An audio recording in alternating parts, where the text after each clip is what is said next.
Welcome to the Relentless Fitness Podcast. My name is Roland Cronk. I'm 16 years old, studying my A levels with the goal of studying sport and exercise science in hopefully Loughborough University. Now, this podcast is going to be focusing on health optimization and longevity and anything you can do to optimize your performance. So, because I don't have that much experience, I'm going to be learning with you guys on the way, bringing on experts and just getting into great conversations with them. And it's just going to be a great learning experience for all of us. And we can apply anything we learn to our own lives to optimize our own health and fitness. So today I've got John McClinton, who's got a master's degree from Bath University in exercise science and nutrition. And he's huge on longevity and focusing on how we can optimize our health and just avoiding all the toxic things in our environment. So without further ado, let's get into it. First off, John, do you think you could just tell the viewers a little bit about yourself and what ignited your passion into, studying sport and, being so focused on longevity and things like that? Hi, Ronan. Thank you so much for inviting me. Lovely to be here. Um, and I'm excited for you, Ronan, and your ambitions and your journey ahead.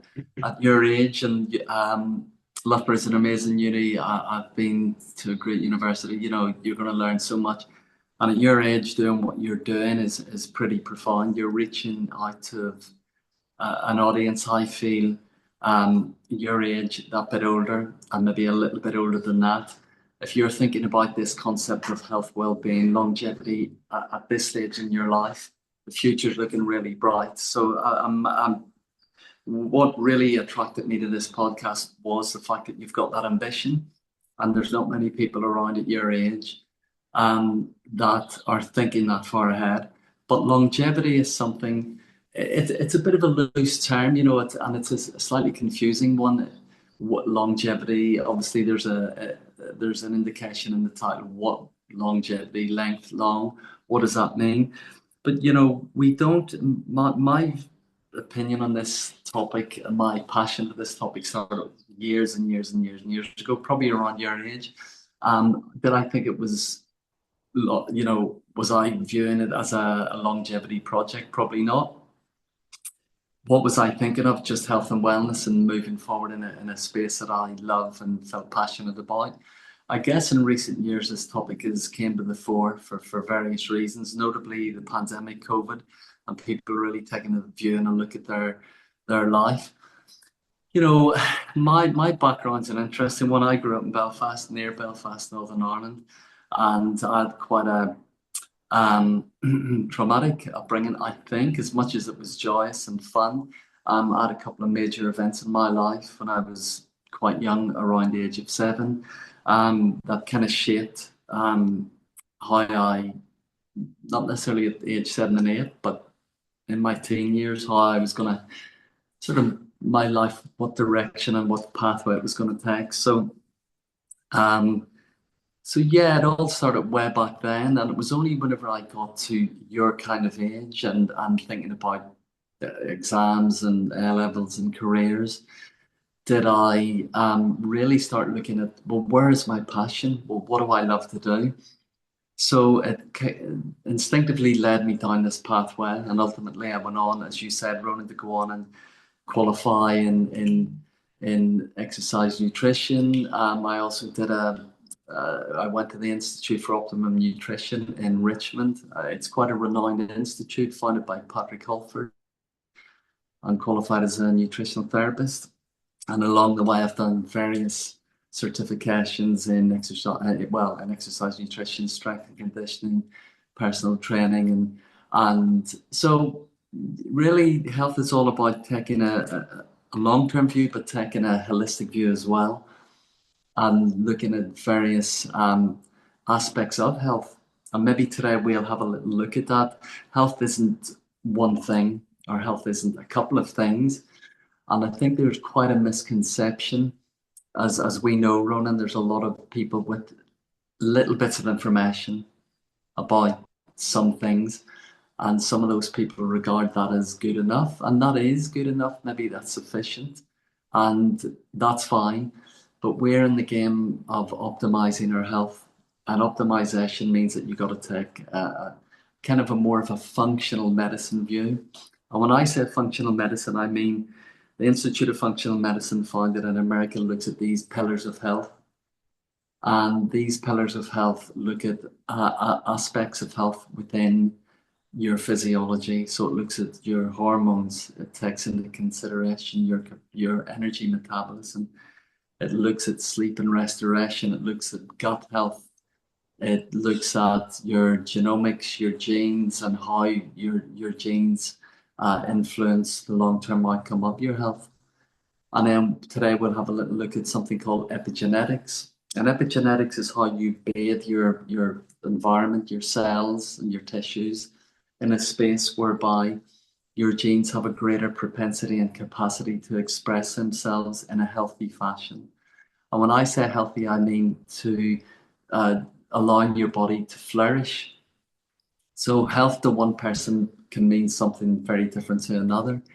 So we've got all of these influences, and today you and I'll have a discussion around what are the core features I think that should be considered when we're talking about longevity, health span, and all of those things associated with it. So sorry about that lengthy introduction. That's perfect. Yeah, I think everyone's learned a lot from that. And yeah, the first question I wanted to ask you was over the past, I would say, correct me if I'm wrong, over the past 50 years, we've sort of gone in this downward spiral of health, obesity rates increasing, especially in places in, Western cultures, obesity rates, diabetes, testosterone dropping, fertility dropping, all these kind of things.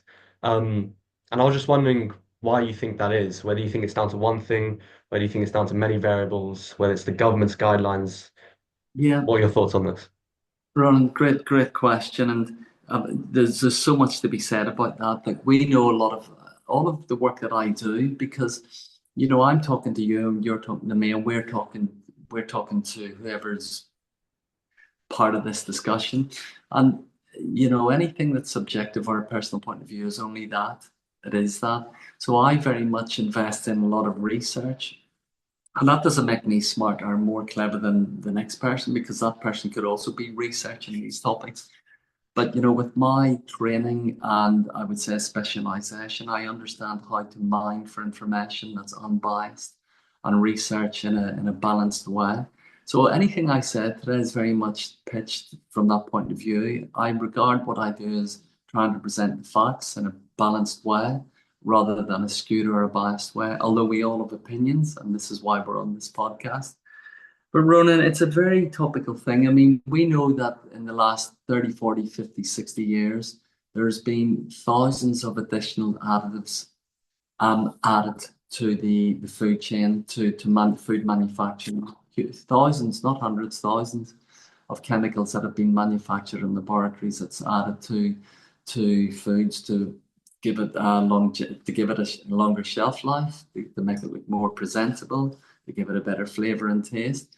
And all of these additives, essentially, in essence, are artificial, created in a laboratory setting, and added for those reasons. So, if we naturally follow that sort of logic, we know that if we are consuming foods that are artificial in essence, or maybe natural but with lots of additives added in, over the course of the week, the month, and the years on a person's life, that is a huge load on their system. Or what word you want to use around it, whether it's toxic load or burden or added weight gain, they're rabbit holes we could go down. But essentially, all of these things have added to a much more toxic food environment. We know also that the quality and integrity of our soil, yes, our soil has depleted immeasurably over this period of time. And that, Ronan's also to do with the fact that we've got these artificial chemicals, fertilizers, synthetic substances that are being spread on our soils through Monsanto and various crop sprays, and they've been spread to protect the ecosystem, the plants that are producing the fruit and vegetables from the soil. But of course, anything that's added to the topsoil becomes part of the the water table and the subsoil. So, and subsequently, you're getting foods that are being produced in soils that are um, not as mineral rich, and as a result are depleted in particular nutrients that should be abundant in our fruit and vegetables. So the quality of the fruit and vegetables typically that we were consuming decades ago are nowhere near as substantial as typically they are now. And obviously with our mouths, there's no such thing as eating seasonally. Tropical fruits, in the winter you still go into the local store and you can buy your mangoes and pineapples. So what we do know is, when you add the load of air miles and storage systems that can retain the freshness of the fruit and vegetables in artificial conditions, which depletes the antioxidant, the nutrient content of the foods that we might consume that have came from the Philippines or Southeast Asia and were harvested or picked 2, 3, 4 months ago and kept fresh for a period of time. And then we consume those foods that are much less abundant in nutrients. You can see the kind of overall effect that it may have on a person or a population. Again, research does show that organic food is more abundant and nutrient rich. It absolutely is. Now, of course, the argument that often springs up whenever I have this discussion with people, well, is it better to eat more fruit and vegetables that are non-organic than not eat it at all? At all? Of course it is, because with fruit and vegetables, you're getting the complete food, you're getting the fiber, you're getting the micronutrients, you're getting the vitamins and minerals associated with it, maybe in less abundant content than organic produce, but you're certainly getting it. So I would always say absolutely, by all means, focus on that.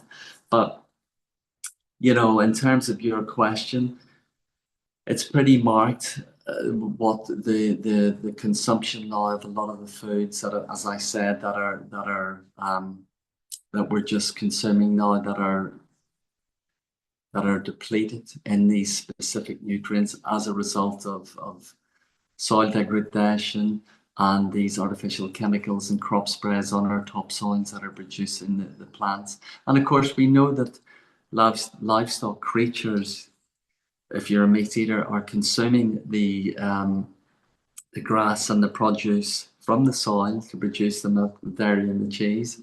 So as part of the food chain, that's also something we have to take into consideration.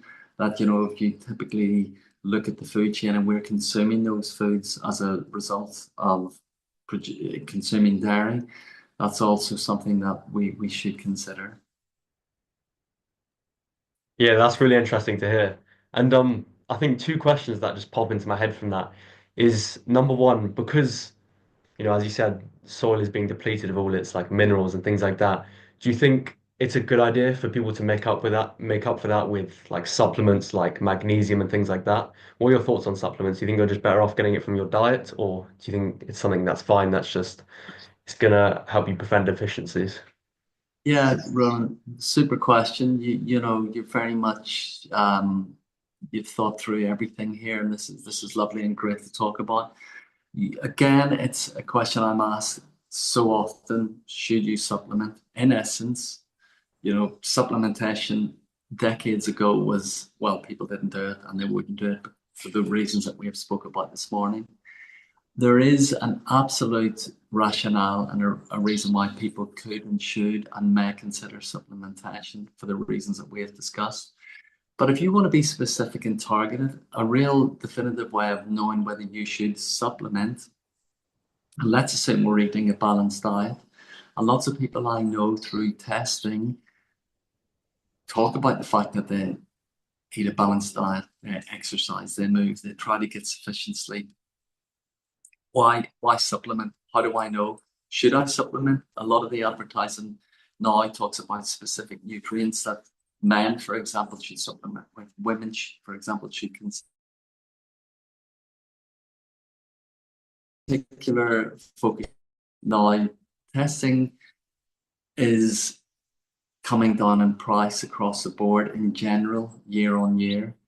It's becoming a little bit more accessible for people, and it's worth seeing a nutritional therapist or your doctor or a qualified practitioner to discuss this, to consider whether you should supplement, for example, for iron deficiency or your vitamin D status or your omega-3 fat levels and so on and so on. But I think there's ways in which people people should explore testing to try to target and focus in on nutrients that they may be deficient in. And as a result of that, it may be worthwhile considering a supplementation program for a period of time. Supplementing, Ronan, and supplementation isn't something that I talk about or recommend as a this is you're going to do this forever. Supplementation is designed to basically bridge the gap between essentially the depletion and the sufficient levels that you need to operate at to optimize your health.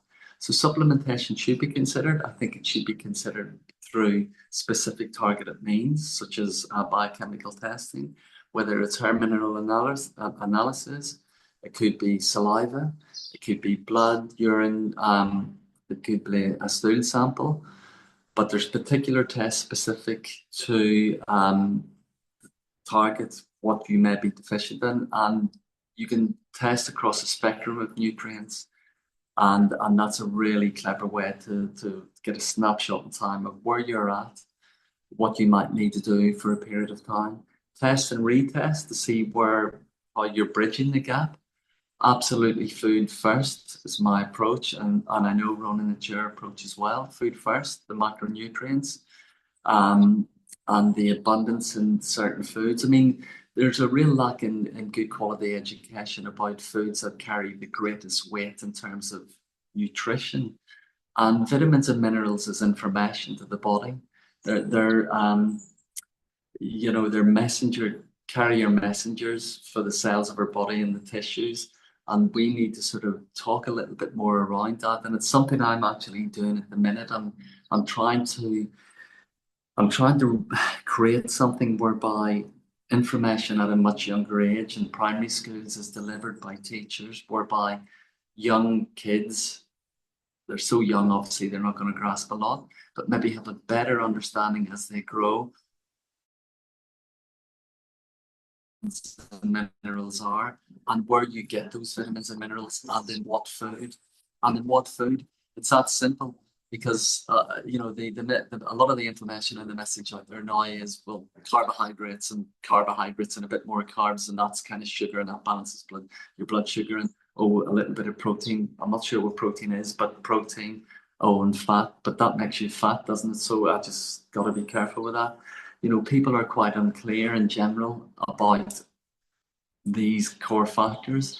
So food first, biochemical testing, different strategies, different levels and layers in which you can test, snapshot in time, retest to see how you're bridging the gap. Fingers crossed, if you know where you're at and what you got to do, what you put in, what you need to put in terms of good quality, balanced diet. Some supplementation if needed. Retest to see how, as I say, we're closing the gap, and then you titrate your nutritional supplements. Titrate meaning you increase or decrease according to the need. And fingers crossed, the person's moving away from the supplementation onto a whole food diet with targeted education around vitamins and minerals specific to certain foods that will support the ongoing health and well-being of the person. It's a great question. Thanks for asking it. Yeah, no worries. And that's actually helped me a lot, to be honest, because I think a lot of people, including myself, will just see their favorite influencer online and they'll say, oh, yeah, you've got to take these 5 supplements. And as you said, just like rather than just taking a supplement that someone says online, like you actually need to test to see whether you're deficient in it and whether you actually need it. Because, for example, vitamin D, if you're getting enough sunlight, your vitamin D levels are already all right. Like there's actually no reason to get on it, is there? You're absolutely right, Ronan. And there are critical nutrients that typically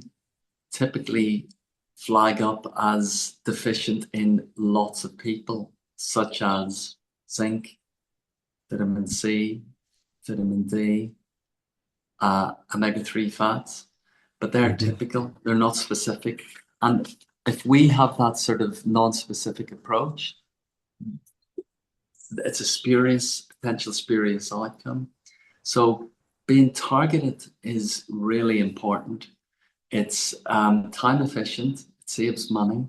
Now, there is that issue about initially laying out some money for a test, but if we bypass that and with the suitable practitioner as the client or the patient or the person in discussion, someone like me could elicit where there might be gaps, nutritional gaps in the person's diet, and recommend specific tests suitable to being an intuitive practitioner, that will sort of guide the practitioner to directing the person to a particular test.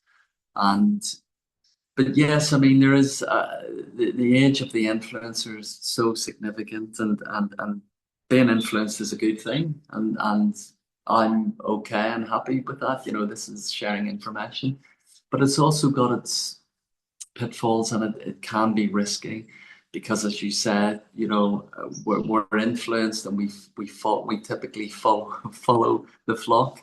Um, so yeah, that would be my top line information on that. And I'm happy to come back on again and dive a wee bit deeper into this topic. But as a general sort of rule of thumb, that would be my approach. Yeah, that's great. And you mentioned, the education and stuff like this and influencers. And well, it's not really a question, it's sort of something I just want to bring up. And it's that like, as I said, you'll get a lot of information online. It's hard to know what to do because you'll get some people saying, you need to be a vegan. Some people say you need to be carnivore and all this kind of stuff. And what I personally think is that every single person needs to be just more curious and more open to hearing different opinions. Because I think people Well, I think everyone likes to think of themselves as really open-minded, but I don't know if that's true because if you tell someone about a particular diet, and I've noticed this in school, I'll tell people some of the things I do with my health and stuff, and they'll just think it's either wrong, over the top, and all these kind of things. And yeah, I personally think people just need to be more curious and more open to listening to other people's opinions because although there may be some data saying, like, for example, red meat's bad for you, and some data that red meat's good. It's like you can't just because you've heard the bad data doesn't mean there isn't good data available. So you can't just shut out people saying that, things you can't shut out people from, just bring up their opinions and just because we're all just trying to improve our health. And Yeah, yeah, as you absolutely. said, I think the education system that'd be a good place to start that from a young age if kids are, educated on not even necessarily what the best diet is, but just so they develop an understanding of like why health is important, and then Absolutely, they can Ronan. set out to doing their own things. That you again really super thinking on this, and it's we know that, as you said, because everything is on tap now, everything you can type in a couple of keywords, and it will give you a whole sort of rabbit hole of information and people that talk around that, and it's so easy to be, I don't want to influence, but it's very, pulled into that sort of that dynamic and that way of thinking. And, we all experiment with diets and exercise. We absolutely do. Certainly I have. But I've never veered away too far from particular fundamentals in my life, which I know that the fat is critical in the diet. Healthy fats, particular fats that are abundant in nature and crucial for health, vitality, longevity, and your physiology. And those fats are, as I said, very much abundant in nature, such as the avocados and the avocado oil and the olives and the olive oils and the nuts and seeds. If you've no issues or allergies with it, I've always been a meat eater, and I'm very much I very much have really done a lot of research through curiosity about the bioavailability and the specific nature of the healthy fats in meat. So I do consume meat and fish for those reasons. Um, and these fats and certain micronutrients are very specific and abundant in meats and fish, more so than in plant-based alternatives. Um, Very much so. And a lot of the research has been unraveled and very much explains that in detail. Now, I've had lots of deep discussions with vegetarian vegans and removing the ethical issue about meat and consuming meat. Um, there is a huge amount of research on the how our bodies are very much attuned to the nutrients and the matrix of the nutrients in meat and fish that the body responds really well to. Certainly not to say that if you're a vegetarian vegan that you can survive and thrive on a non-meat based diet. Absolutely not saying that. But I talk a lot around this to people who have got particular diets and specific sort of ways of living, and moving and sleeping and eating. And it's not a personal point of view. It's just I provide the information, I talk about the evidence, and I try to sort of lay that out so people can be informed. It's all about informed choice. Um, but certainly, Ronan, it's crucial that people do look at their omega 3, 6, and 9 fatty acid status for a number of physiological reasons. Um, and also and the sources of that. Sources of that are crucial, as I said. It doesn't have to be meat based, but that's very important. The proteins and the carbs, and as you say, I'm a teacher as well. I've had a long background and a career in teaching, and I sort of segue between teaching and coaching and practicing, and I'm a practitioner and advise teams and individuals, and I do everything around health. And in education, I've provided lots of content and information. And the thing notably in the last few years, and I'm not too sure why it ties into COVID and that whole sort of thing about being locked away, locked in, and pulled away from formal education and structured learning. But a lot of this young girls and boys coming through now at a young age are there just isn't the awareness, there just is not the educational awareness about these fundamentals of health. There simply isn't. There was that survey done a little while ago, and questions asked about where cauliflower comes from, and some of the answers were, wow. I mean, a lot of kids talking about stuff being produced and grown in factories. It was just insane. So we've a long way to go, and I'm very intent on really working at that younger age as well to inform these young kids coming through that they can take hold of their health. They really can, and they can own their own health and well-being and their own future sort of sense of joy, fulfillment, health, and longevity, wellness and longevity. And Ronan, the thing we talk about now is something called health span. So lifespan is the length of our life and how long we live for.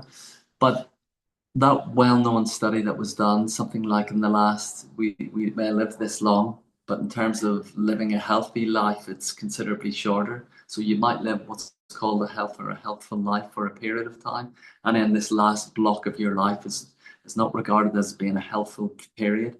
You live this length of time, but you're in a very depreciated state of health.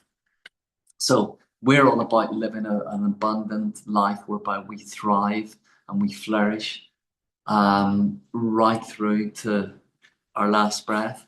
And as I say, I've always had a deeper understanding of this from a young age. Around your age, it all sort of kicked off. And what is health? What would where are we going with this? How can I?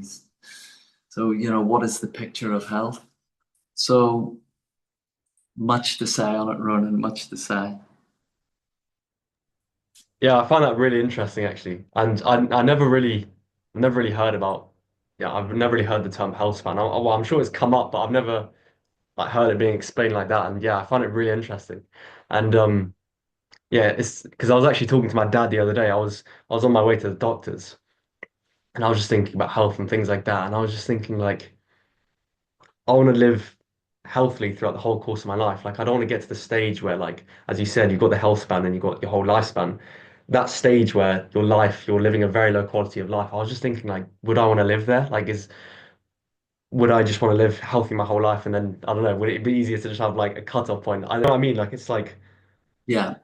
No, of course, Ronan. you're gonna have And a big period of your life where you're gonna be yeah, healthy, and then eventually it's gonna get to a point where you are gonna deteriorate. And no matter yeah. how healthy you are, that point is always gonna come. So should you be afraid of that, or should you? Is that just part of human nature? And I don't know.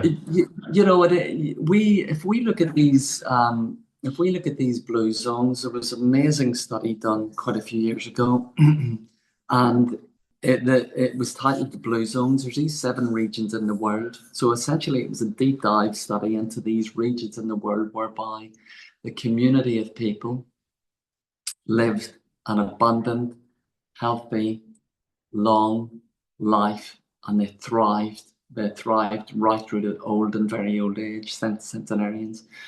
And there were the study sort of looked at, well, what were the common features within these communities? And these communities were quite diverse. Some were um, communities that consumed, you know, meat-eating communities. Some communities were plant-based only, but it was so here we have this spectrum.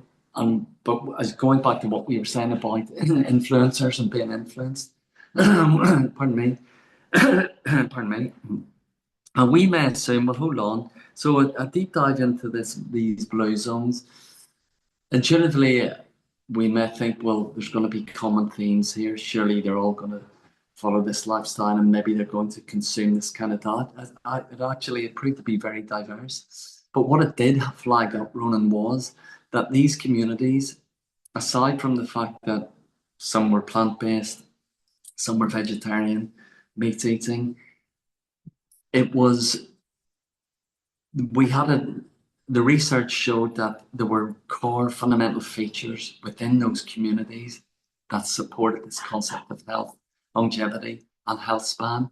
And that was things like sense of community, um, a purpose and a reason to live, like joy, the dopamine hit. What was your direction? What is the purpose? What gets you up in the morning? What are you looking forward to? Movement. And it brings me on to this thing called exercise. Whenever I talk to people, and I've exercise, trained loads of people through the years, and sort of coached people in teams. And there's been lots of people have spoke to me and said, listen, I never liked PE at school. I didn't enjoy sport. It's not something, trying to lock people into the concept of movement as opposed to doing a sport and going to the gym and lifting weights. It's a very different thing. But these sort of blue zones, these communities had this sense of you got to move your body every day. Doesn't mean to say you got to go to the gym or you got to be playing sport, but it just means you're moving, mindful movement, walking with intention. Walking around your house doing housework and being in a stress state, studying and doing your Fitbit and monitoring the number of steps you do a day, and I've hit my 10,000. But let's say 7,000 of those steps is under a stressful condition. You're running between getting the bus to school or university lectures, or you're a little bit stressed and you're running to the shop to get something. But mindful movement is something different. It's a disconnection from um, anything other than the purpose being movement. Whether you are um, doing some air squats or box jumps, or you're actually just out walking with a little bit of a rucksack in your back with a little bit of weight in terms of resistance, and you're detached from your phone, you're not chatting to someone, and the purpose is to move with purpose and direction and mindful movement. And there's so many modalities and ways in which I speak to people about integrating that into their life and their lifestyle. So the blue zones were about this sense of purpose, connection, um, exposure to the elements. Sunlight's better.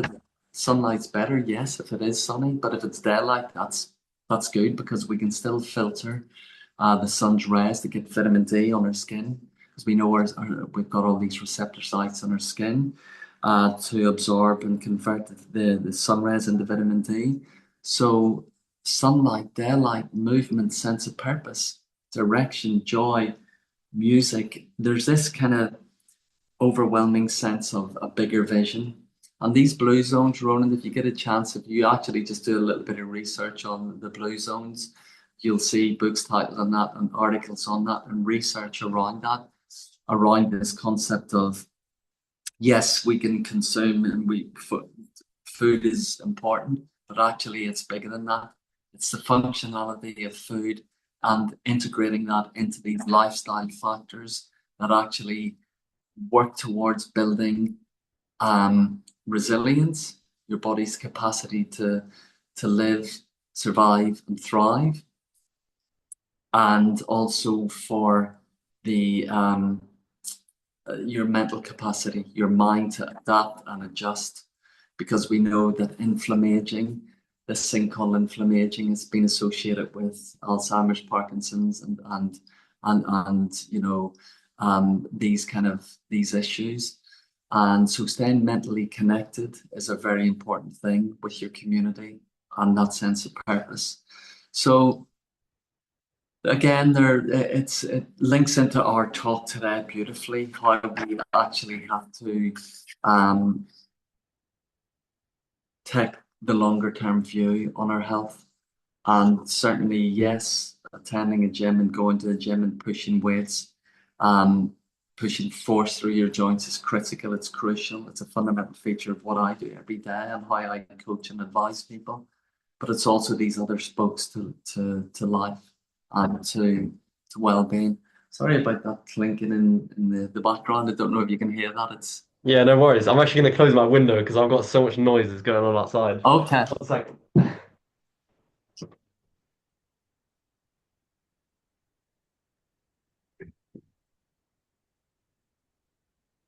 Yeah, no, there isn't anything I could hear from your end, but Okay, Ronan. anyway, no, I find that really interesting you brought that up because it's something I think about a lot, and I don't think it's really brought up a lot at all. Because as you said, when you look at the blue zones, and I made like a little video on this, it was like 10 health tips. Um, Mhm. I spoke about that, and it's the like non-exercise activity thermogenesis, the NEAT. It's like the calories you're Yeah, burning when you're not exercising, and people don't really focus on that. Like they'll sit down all day and then they'll think, oh, I'm healthy because I'll go to the gym, do some really heavy squats with super tight hips, and then potentially do yeah, like loads and loads of cardio. But as you said, and I agree with that, that's not necessarily the way to do it. If you want to be healthy, a lot of it is just moving around on a day-to-day basis. You know, getting in the sun, yeah. potentially having You know, some load like a Ronan, bag on. yeah, you've grasped this so well. And for me, these are the questions for those that are listening for our conversation. These are the questions. So, 24-hour cycle. We could talk all day about how you ration your macronutrients. What are macronutrients? Calories, what are calories? Food, what is food? Proteins, carbohydrates, fats. We could talk about that all day. How you partition your nutrients. There's lots to be said around that. But that aside, and that's a whole podcast in itself. Um, Mhm. my question to people, whenever I think about my life, because I map out what I do and then how I advise people, how I coach people, these are the fundamental features and principles. So let's look at a typical day and let's say sleep, ergogenic aids, caffeine, carnitine, all of these creatine, all of these immensely well-researched nutrients. Your biggest ergogenic aid, that aside, is sleep. Mm. Sleep is so profound, Ronan, so profound. And when I say sleep, I'm talking about restorative, restful, abundant, deep sleep. Sleep is not only recovers the body, it regenerates the body. Sleep has the capacity to in the sleep cycle, there's so many things happening in the body. Nutrients being partitioned, old cells being cleaned out, the cleanup, the you know, it's absolutely profound. And you, Ronan, you're on the cusp and on the edge of doing something so magnificent. A levels, going to Loughborough, hopefully, or Bath University, wherever that might be, and undertaking these amazing studies on these issues. I think that are so topical now and are going to become more topical. And sleep, what kind of sleep are you getting? So your 24-hour day, your cycle should begin with sleep phase. So I never say, well, when you get up, you do this and this. Of course, you get up, but actually, it's the preparation for sleep. Get into the sleep phase.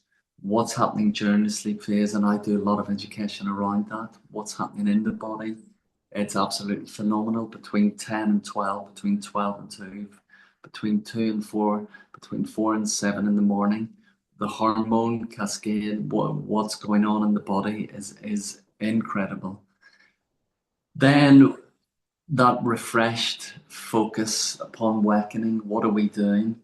What is the fasting phase overnight? Because no matter what you're doing, I think that the body needs a period of really clean, clear breaks from digestion, away from food, allowing the body to restore, to repair, to rest, to digest, to clean up and function beautifully. And you do get that through what's called periods of intermittent fasting, time restricted eating. These words are a little bit scary for people because as soon as you throw in this fasting, um, uh, these terms, intermittent fasting, time restricted eating, what I'm not eating, because of course we're used to snacking all the time. But when you can actually learn the science of fasting or time away from food, away from digesting, giving your body the capacity to heal, repair, restore, and recover, critical and beautiful, amazing things happen in the body. So that needs a little bit of education. It's not suited to everyone all the time, but lots of people would benefit from block periods, periods in the day when they're not consuming and digesting. And that would be the last meal in the evening through to the breaking the fast the next day. Because typically, let's say you sleep between 7 and 9 hours. So that's a great time for the body to be in that phase. How you break your fast, what you do to break your fast, the intervention and your integration with, um, EMF, so electromagnetic field exposure, Wi-Fi, surrounded by computers, phones, etc., etc., etc. Each and every day. That's a life that we live. Of course it is.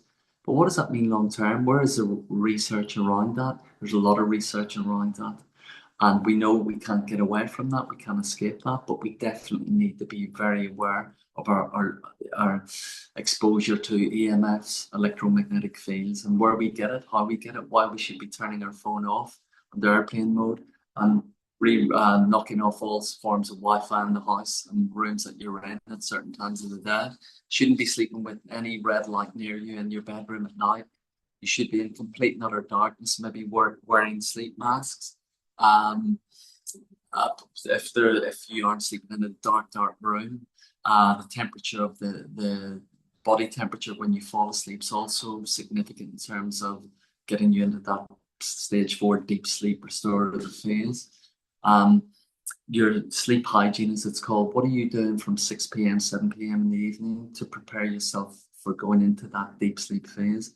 And we know that really significant things happen from 10 p.m. onwards in terms of the body's capacity to heal, restore, repair. 10 p.m. Now you may say, why 10? Why not half 10? Why not half 11? A lot of research, huge amount of research on sleep and what happens between 10 p.m. and 6 a.m. in the morning in the sleep phase cycle and the various stages that we go through. And as you know, Ronan, we go through these 90-minute cycles of sleep, these waves of sleep at night. It's not just a 7.5 hour block of sleep. It might feel like that. The body does different things in these waves and cycles of sleep in terms of the stuff that we have spoke about. So what are we doing in terms of sleep hygiene to prepare ourselves for deep restorative stage 4 sleep? What foods are we consuming in the build up to that sleep? And this does play a part. It absolutely does play a part, and there's issues and questions around that. For example, if you're playing sport or training through to say 9 o'clock at night, and then you're eating, obviously, let's say you don't consume a big meal before you train, you're really hungry at 9:15 in the evening. What do you do in preparation for the sleep phase if you've depleted all your glycogen stores? And obviously, you're very aware of your proteins and your restoration and recovery. What could you consume going into the sleep phase? So lots of education around that we can talk about. But definitely a period of restful, intermittent fasting away from digesting foods and nutrients gives your body this capacity to grow and repair and grow. And yes, absolutely grow in a way that it heals and restores and grows lots of new lean sort of tissue. If you're doing lots of training or weight training. And then, of course, Ronan, we know that from 7 a.m. to 7 p.m., what are we doing in that phase to fuel the body, to feed the body, to grow the body, to restore and repair the body? What are the hacks, as often you hear that out there now? What are the things that we're doing to support and really aid our body's ability to function as optimally as it can? What are we consuming? What foods are we consuming in the day? Are we aware of the amino acid content of the certain proteins that we're consuming? Why are we consuming those? Where is a good, healthy balance of healthy fats in there? Are you consuming nutrition, vitamins and minerals that is maybe a bit more calorifically abundant earlier in the day, giving you the capacity to metabolize and to integrate those calories into your diet throughout the day? So the classic saying, feast like a feast like a king in the morning and the lunchtime, and as the day goes on, you're being a little bit more aware of the load that you're consuming towards the late afternoon and evening. Bearing in mind, keeping in mind, we're talking about that sleep phase. We certainly don't want to be going to bed whereby our body's still very much fueled up and digesting lots of our calories and having to work whilst we're trying to sleep. So it's like juggling balls when we're sleeping. The body's still working, and we don't want that. There may be some partial digestion going on, but we want to keep it sort of be mindful about what we consume later in the day, post 7 p.m. And if we do consume nutrients, say for example, as I was saying, we may be training later on. What is the content of the food in terms of calories and digestive load on the body? Because you can be very smart in consuming foods if you do train, for example. We can be very, very smart consuming foods that are somewhat lighter in essence, but nutritiously abundant, giving your body that capacity to break it down and absorb what you've consumed quite rapidly, allowing you to go into the sleep phase and go into those stages 3 and 4 of deep sleep for the restoration and repair and recovery.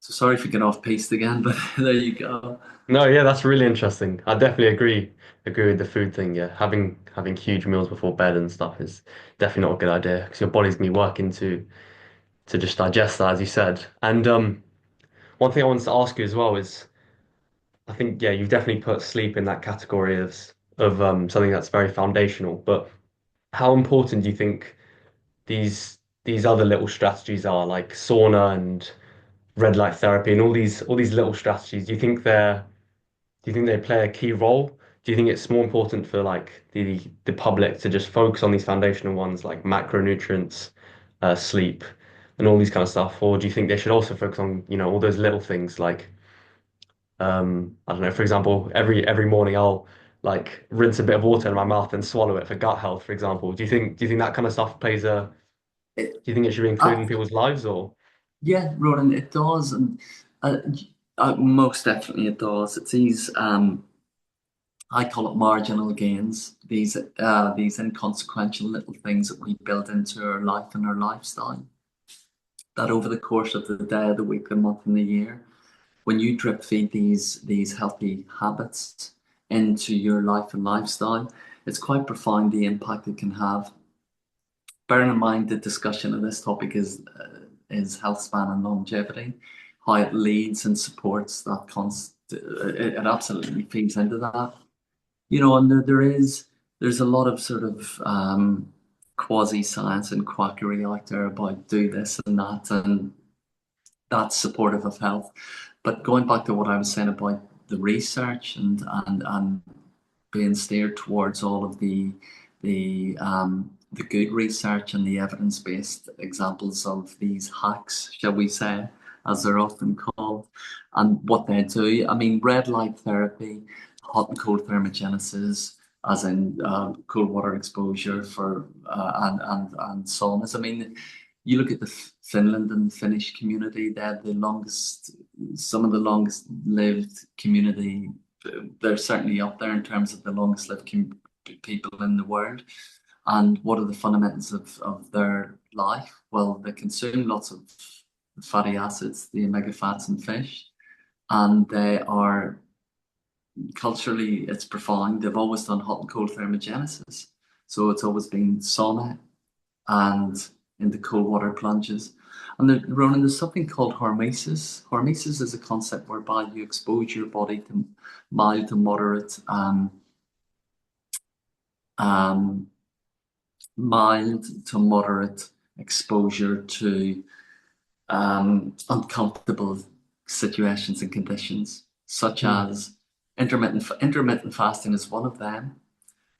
Cold water exposure, the whole ice bath thing now. That's very much being brought to the fore through Wim Hof and his practices over recent years. Um, uh, Sauna, sweating, and also red light sauna, which it is a sauna experience, but it's a certain light that's emitted in this heat environment that's very profound on a cellular level for health and cell repair and the whole cascade of health benefits. As I said, cold water exposure, whether sitting in cold water, the ice bath, or in a shower, cold shower. So many physiological and benefits of doing that and these little bouts of exposure, 2 to 3 to 4 minutes. Again, you have to be guided by a suitably qualified practitioner before you go and do stuff like that to take that best advice. It's not suitable to everyone, but it is. Research shows that it's very beneficial, and on various studies that have been done and various communities. Uh, EMF exposure, as I was saying, just look at your overall load. And that's often referred to as toxic load because how Wi-Fi has a capacity to potentially disrupt your hormone balance when we're constantly surrounded by this Wi-Fi in our environment all the time.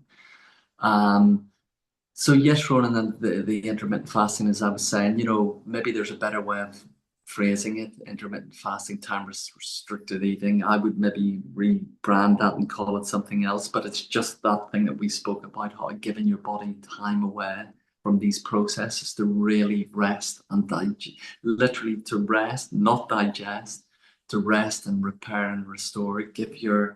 give your anatomy time to kind of to build itself again, and that lends itself brilliantly into this concept called resilience. Hormesis and resilience are very much your body's way of adapting to its environment to make it a little bit more resilient and stronger, and enhancing your immune system. And with that comes an enhanced capacity for your cells to produce, white blood cells to produce these immune fighting cells to give you to support your body and to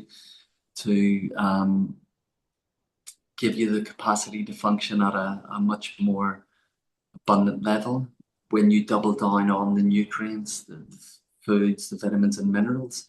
So all of these things, Ronan, have a way of overlapping. It's an overlapping syndrome, as I call it. I'm not too sure why I call it syndrome, but literally it's overlapping syndrome. How we build all of these things and we layer them.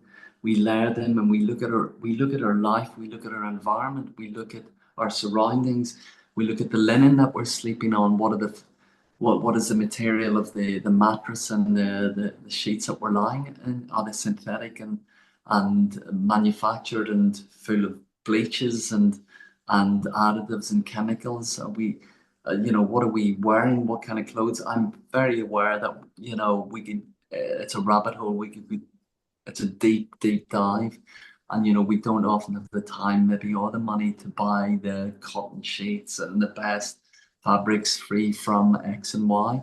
But it's actually knowledge, Ronan. It's knowledge. It's being aware of the knowledge. At least if we have got the content and we have the knowledge, we can be a little bit discerning. We can look at a level playing field and be aware of all of these things and say, well, actually, I can't do that, and that right now. I don't have the capacity, the knowledge, and the money, but maybe I can focus on that and I can have a go at that. And knowledge is powerful.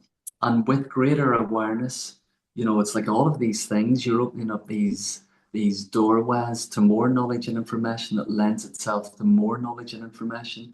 And over time, you're building this bigger picture of your health, your life, your well-being, your wellness, your future, your health span, these principles of longevity, and the research, the research that's unbiased, that's balanced and fair. And you and I spend so much time listening to amazing content online. I mean, I devour podcasts and read the manuscripts and we there's a lot of profound speakers and educators out there who are science backed, and these are fundamental people in our lives, and these people are steering more and more people to good information, I think. But as I say, my point of view about good content may be different to someone else's. So I can only give what I regard as an informed opinion about my choices. But a great question, Ronan, and sorry for the waffle again. No, that's amazing. Yeah. No, that's a lot of information, and I think yeah, because I'll get criticized by a lot of people sometimes. They'll just ask me like, why would you do all these little things? Um, Surely just focus on the main stuff. But there is effect in this and in these small things like saunas and stuff like that. If you've already got down the foundational things like sleep and things like that, like why wouldn't you go that little bit further and do things like sauna and intermittent fasting and all the things you spoke about. Absolutely, Yeah, Ronan. I there's mean, no reason not to. yeah, I mean, we possibly can have another, um, we can come together again if you guys would like that, and maybe focus in on a topic or a couple of topics. For example, it can be anything, but a real, in terms of marginal gains, as I said, in terms of these, the 1% and the 2%, it is the integration of these lifestyle things that are pivotal, I believe, and it is your toxic load. What is that? What does toxic load mean? Well, maybe we can talk about that on our next podcast. Where does it come from? We're often blind to it. What toxic load, what does that mean?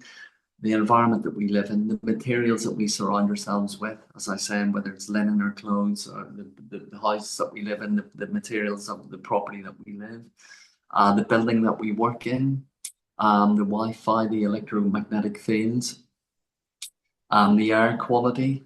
But if we're in a school, a house, an office all day, what is the air filtration system? What does that mean? What is it pumping in? What is it pumping out? Oxygen content, daylight exposure, vitamin D exposure. Again, so what? But why should we be connecting with daylight and sunlight first thing in the morning? Why does it reset our circadian rhythm? What you mean? What we do at 7:30 in the morning will support our sleep at 9:30 that night? Fundamentally, absolutely yes. Why? Because we've got this 24 circadian rhythm clock in our body, and it is an inbuilt mechanism. Literally, it's inbuilt. We've all got it. And by stepping outside first thing in the morning into daylight or sunlight and doing a couple of little things, looking up into the daylight or into the sun, it actually has this capacity to reset the hormonal cascade in our body between cortisol and adrenaline and melatonin and serotonin, these sleep-wake hormones. And it just brings everything back into some sort of balance and shift. And most important, very simple little hack. We've touched upon thermogenesis, hot and cold. We've touched upon that. Why is that significant? We've had a conversation about time away from food, not snacking, intermittent fasting, time restricted eating, whatever those things, whatever we want to call it. Why is that significant? What is that? Why is that important? Snacking. Well, if I do snack, what is if I'm snacking? Surely it's a snack and it's not significant what I eat. But actually, if you snack with abundance in mind, as in abundance in terms of the food quality and the nutritional intake, it's really significant, really significant. So what are healthy snacks? Hydration, we haven't really spoken about that. But this morning, for example, in my water, I have put about 10 grams of magnesium powder in it in my water this morning. Now, magnesium glycinate. Well, we know magnesium is one of these nutrients that most people are depleted in. It's muscle contraction, cellular function. It works in so many pathways in the body, so many. And most people are deficient in magnesium, and there's different types of magnesium. I drink my magnesium glycinate, and it's very powerful in terms of allowing me to move with ease and pain-free every day, and it's brilliant to exercise on. So, what would be great? We have taken a big topic today and looked at the bigger picture, and maybe Ronan, next time we could choose one or two topics that you or whoever is listening might want to focus in on, and we could have a real deep dive into that, and maybe we could just do a theme at a time and build out a bigger picture. Definitely, yeah. I think this has been a great first podcast. As you said, we just looked at this huge picture, gone through supplementation, what pesticides are doing, all these additives, and all the rest of it. And I've definitely learned a lot. I think the viewers have hopefully learned a lot. And, hopefully they're going to apply some of the things we said to their own lives, and hopefully that's going to impact their health positively. But yeah, we're coming up on an hour now. And yeah, I think it's been great. As you said, we've just taken this huge picture and just condensed it into an hour. And we've discussed every topic that I think is really relevant in today's society. So yeah, thank you very That's much admit. for joining the Well, podcast. but Ronan, certainly put it out to your listeners or those that are interested, and we can have a discussion, and maybe we can refine the areas, and we'll jump in on one of the main topics in the wheel of health span and longevity, health and performance and recovery, and maybe we'll take a deeper dive into one theme and focus in on that, and that would be a lovely way to segue into our next podcast. Definitely. Yeah, thank you very much. I hope you all enjoyed. And as John said, comment down below on what topics you want us to go, much more specific into, and we can have, a full hour chat on just one singular topic. So yeah, thank you very much for your time and thank you very much for Pleasure. watching. Pleasure, Ronan.